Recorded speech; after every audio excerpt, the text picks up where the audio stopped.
Hello everyone and welcome to 2016. This is Portfolio Project 3, and as you are probably accustomed by now, we are continuing the Portfolio Project track, and this will be your second major project in the portfolio process.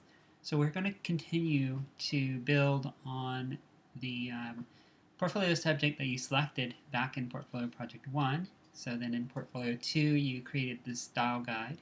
Now you're going to create a digital video asset, and this can be any type of digital video, and I'll get into the specifics in a moment, but it's going to leverage the skills that you've gained through your digital video and digital audio editing classes. So really apply those skills.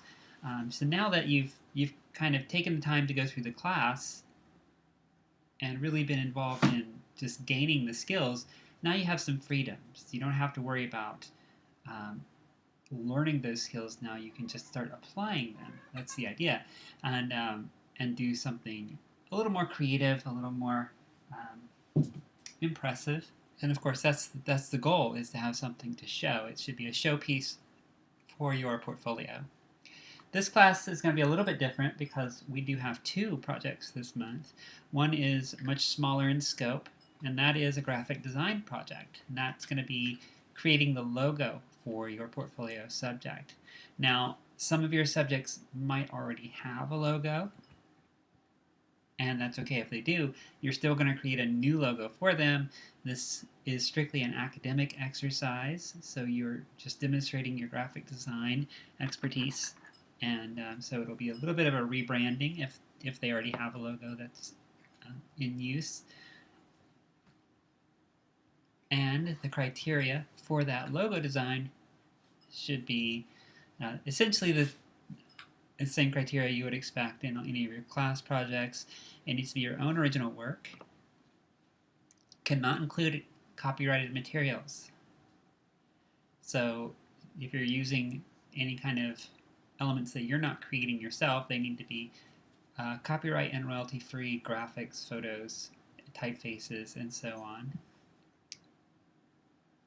It should incorporate the brand colors that you created or you established in your style guide. So really follow that style, the brand style that you've established in your earlier project. And try to capture the personality of your subject. Show their the major themes related to that subject and their values and principles that they operate under. Your logo design is not due until the end of week 3, but it's good to start thinking about it now. Start coming up with ideas and design concepts, and so you'll be more ready at that point, because you're going to be working on your video and time slips by pretty quickly. You don't pay attention and don't keep things kind of on the burner. So get this rolling now, and of course let me know if you have any questions about the logo design project. You're going to add this to your style guide, so hopefully you saved a copy of that document. You have that available. You're going to be adding this to that last page that was not completed in Portfolio 2 and providing some details about the logo usage. So you're revisiting your style guide. You're adding the logo itself as well as any variations to the design. Sometimes there's alternate color schemes. Sometimes there's a black and white version versus the color version, or different arrangements of the design elements and so forth. You might not have any variations, and that's fine. You can just say there are no logo variations, like this example did. And then any kind of restrictions on usage. A lot of times companies will restrict the use of their logo, alteration of the logo. So you can't change the colors, you can't change the size. I have a story I tell sometimes of my time working at Lockheed Martin. I was managing one of the training websites, and I came up with a little logo design with the Lockheed Martin star zooming around the globe like a satellite, and I kind of got in a little bit of trouble for that because they don't allow any kind of alteration of their official logo, which is that zooming star. symbol. So that's the kind of thing you would include here if you have restrictions on the use of the logo.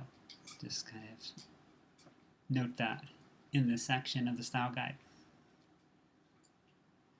So that's the logo design project, and that's more of a minor project this month. It will be less time consuming. It's still important because it is the graphic design component, but the main focus is going to be on your video project. Just like the past project, you're going to be developing your video in stages or steps.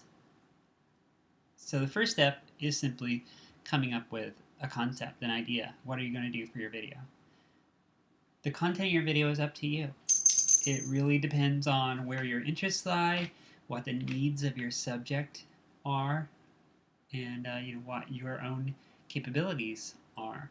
So really think about what limitations you have that you're facing in terms of equipment available, time available, your expertise, resources or facilities, and so forth.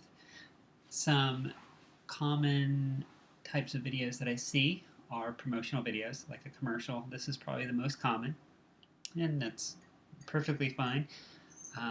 Similar to a commercial is the public service announcement, which is promotional but more focused on a particular social cause or important message for the public.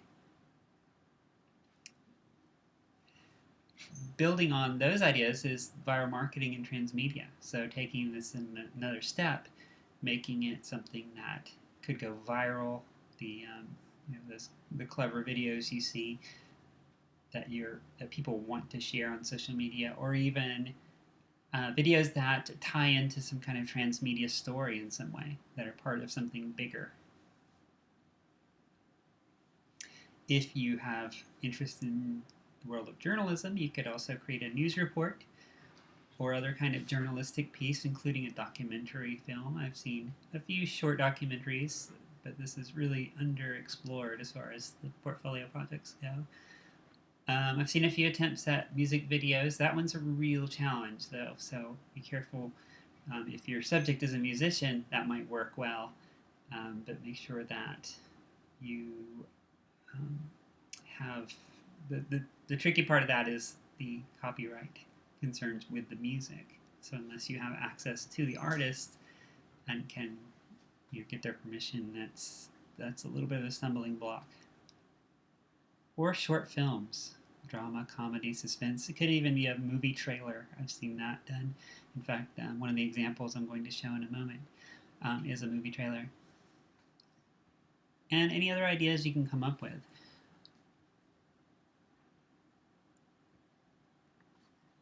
For this first component, you're simply going to post your idea. This is in part to give you a chance to come up with an idea, so you're not just stumbling into the project blind. It also lets me know that you're on track, you have a concept, and lets me make sure that it's something that's viable, that I think is doable and will provide a good portfolio piece for you. The information I'll be looking for are the nature of the video asset. So what is it? What kind of video are you creating? Your estimate is a runtime of the video. There is no rules as far as the runtime of your video. Aside from the time constraints that you're facing, it can be as long or as short as you'd like, within reason, of course. A good target is usually around the 1 minute range. It sounds very short, but that still takes a good amount of time to develop. If you think about scripting and preparation as far as a setting and getting any of your talent involved if there's someone other than yourself, and so on, plus all the editing that goes into it. So around 1 minute is a good target. I wouldn't go longer than, say, 5 minutes, 10 minutes absolute tops. That's sort of outside range. It would be 10 minutes, but so yeah, 5 minutes and under would be a good rule of thumb. if you think about a commercial, a typical commercial is maybe 30 seconds at most. Most are 15. But you have some freedom here, so you can go up to a minute. But most audiences are going to lose interest in a commercial after the first minute. Briefly describe the content of the video. I don't want a script or a storyboard or a complete synopsis, but just an idea of what you see going into the video. And brainstorm some assets you'll need. This is the technical resources, cameras, microphones, and so forth, but also where are you going to shoot? How are you going to capture the video? How are you going to light your sets if you're using sets? Do you have talent? Do you have people to be in your video, and so forth? What do you need?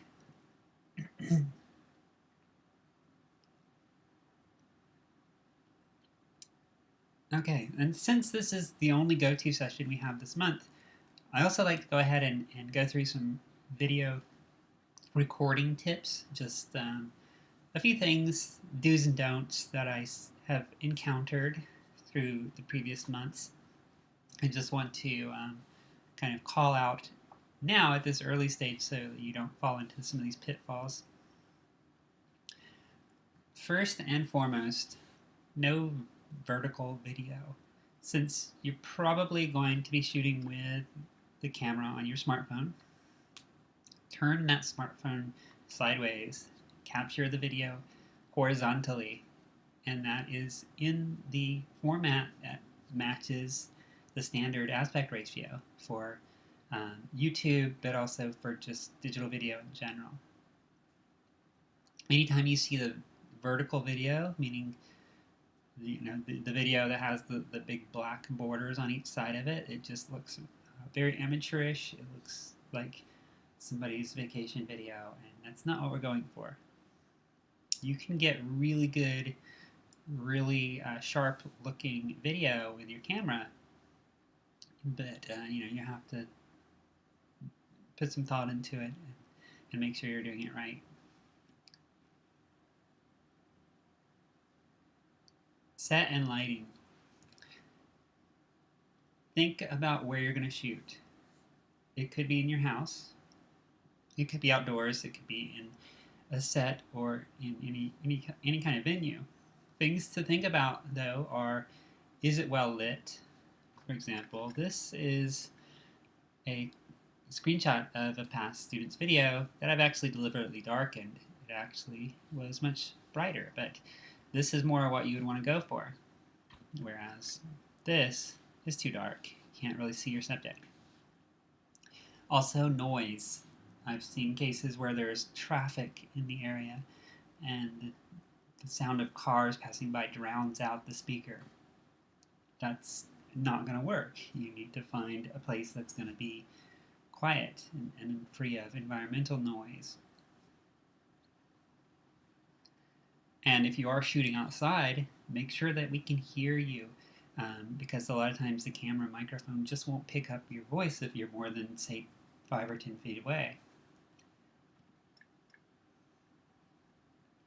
And if you're shooting inside a house, take some time and set up a scene that is presentable. Don't just sit down in the living room and record as it is. Make sure that it looks orderly, that there's a nice presentable background behind you, unless for some reason that's you going for a particular scene or setting, like if you're making a short film and you want it to deliberately be cluttered or look a certain way, then you can set that up too. But if you're just doing a sort of an interview or talking on camera yourself, then straighten things up, find a place that looks attractive and is reasonably free of clutter and distractions.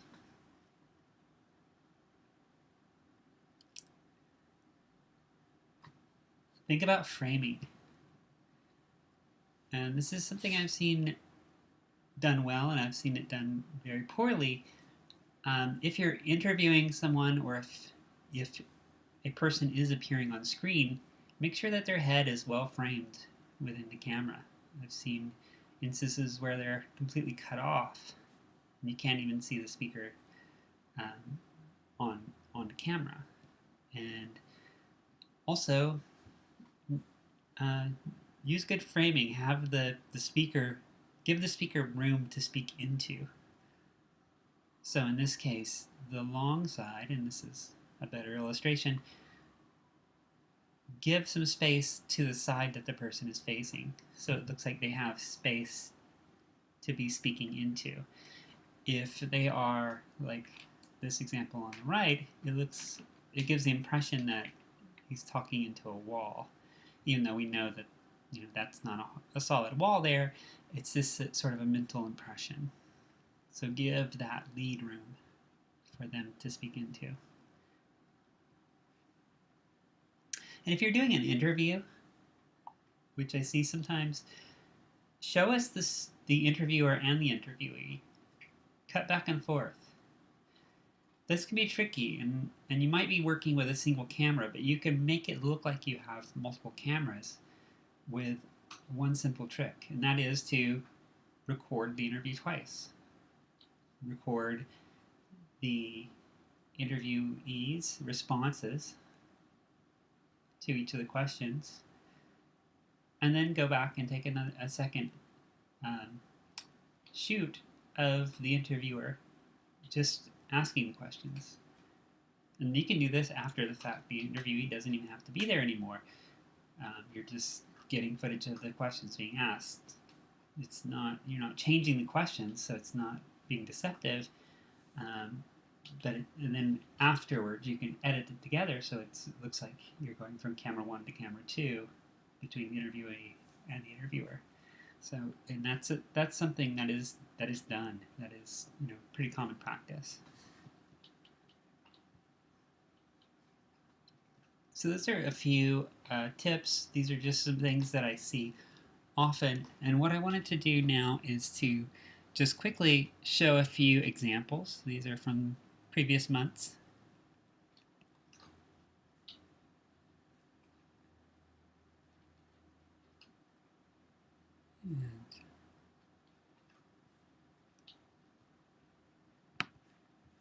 Okay, really quickly, this first one is a commercial, and it is pretty well done. And you notice that the runtime is 30 seconds on this one.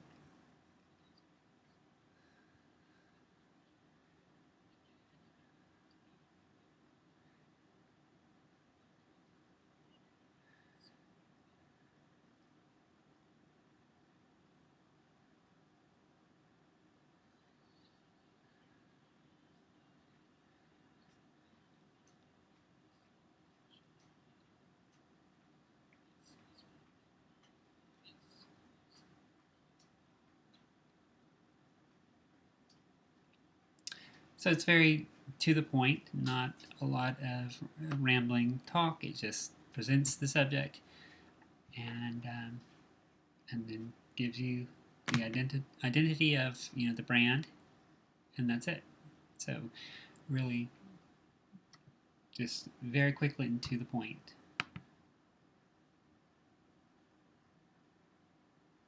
Okay, this is another commercial, and this is this particular student is actually a pretty experienced media creator, so this is very refined, and mind you, there's no competition, so just use these as inspiration and ideas, not comparing any individual skills to another.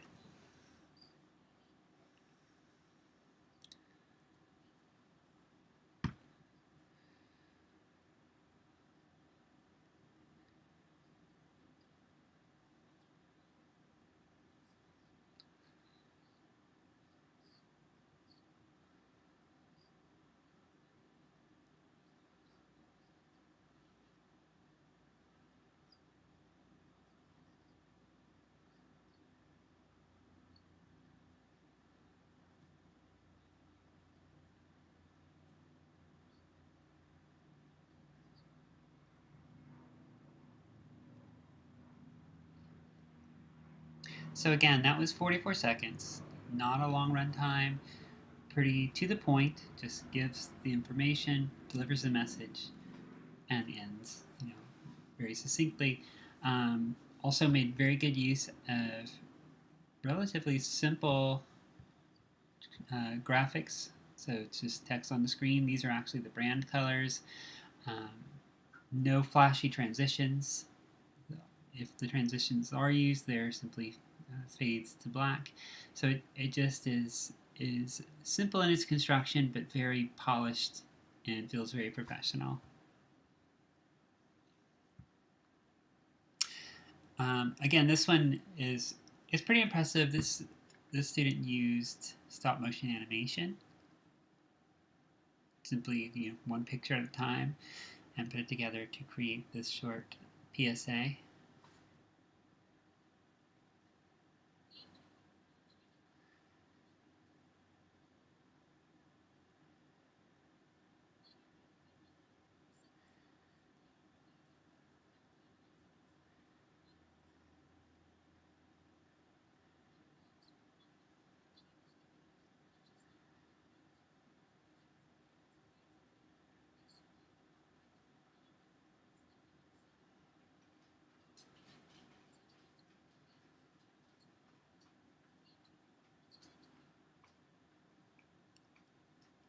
It's a very creative approach.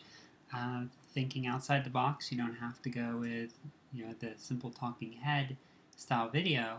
You can do something very different, and that's with minimal resources. That's simply uh, some toys and a piece of paper. And this last one, I'm not going to show the full thing. This is a movie trailer. It's a minute in length. I'm going to show the last 30 seconds or so. But just because there's a particular point that I want to make with this one.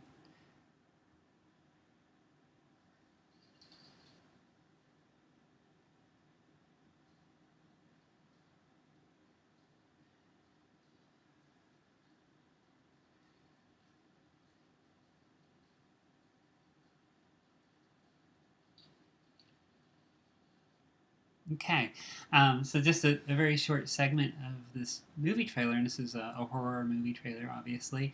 But notice how she used quick cuts and different camera angles and spliced it all together to make a nice progression of events. It felt like the story was moving forward, and while the camera work was very quick and jumpy, it felt cohesive and consistent. So um, that's a tough mindset to get into, is thinking non-linearly, that you can shoot scenes out of order, or in from different angles, different locations, and then put them together into a whole. But really start thinking about that, because it's really powerful once you get that idea down. You can jump from one angle to another to get a better view. So think about your camera work and all the other factors that I've covered so far, and you'll come out with a nice product. The way we're going to do the video is in stages. You're going to start off with your concept. Then in week 2, you're going to show me your progress. Essentially, it's a rough cut, just to see where you're headed and where you're at. It doesn't have to be in a nearly complete format at that point. But by week 3, you'll need to show a fairly completed, fairly developed video project. And I'll be giving feedback at each stage. So week 3, I'll give my final feedback, and you'll make edits for your final cut that you'll turn in at the end of week 4, and that will be your portfolio piece. Certainly you can make additional refinements after the class ends, but you really want to have it in a fairly refined and polished state by that point. Okay, well, that is it for week 1, and again, this is the only go-to session we would have had. So if you do have any questions or concerns as we move forward, please get in touch. If I do see any major concerns with your work, I will try to arrange a one-on-one meeting with you. So that could happen, but if everything's going smoothly, then for the most part you'll be working independently. But I'm happy to help you and give any kind of pointers that I can. Also, don't hesitate to get in touch with Robert Wawu um, or your video instructor as well, your previous video instructor, Renee Otero, and they would be happy to help with any technical issues that or questions that you might have in as far as editing your media. All right. Well, I wish you a good luck or a good week, and we'll be looking out for any kind of questions you might have.